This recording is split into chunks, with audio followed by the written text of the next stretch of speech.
Sot mendojmë që ky proces duhet të bie edhe në duart të organeve të drejtësisë, për faktin se nga këtu kemi vërej se kemi një defekt serioz të fletvotimeve të cilat e kanë në një farë mënyre e kanë rënë besimin e opinionit publik në procesin zgjedhor. Për rrjedhoj, ne konsiderojmë që e vetmja mënyrë për ta rikthyer këtë proces në binar, për ta rikthyer besimin e qytetarëve në procesin zgjedhor dhe për t'i dhënë integritet dhe besueshmëri, është rikthimi edhe një herë të qytetarëve të Mitrovicës të këtij procesi, që nënkupton rivotim të ri, do thotë shkurja në zgjedhje prapë në këtë komunë. Nuk është çështja e numrave se sa flet votime, është çështja e problemit që ka ngjarë, i cili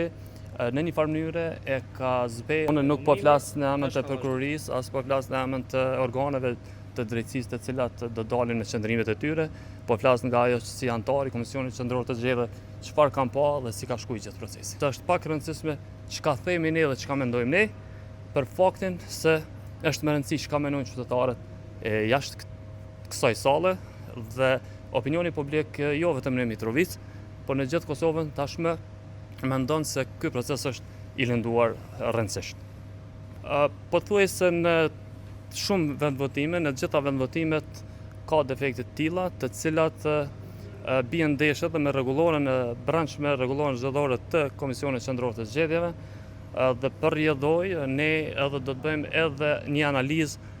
një komision ndoshta hetimor për të vërtetuar edhe origjinalitetin e tyre, por edhe subjektit nga i cili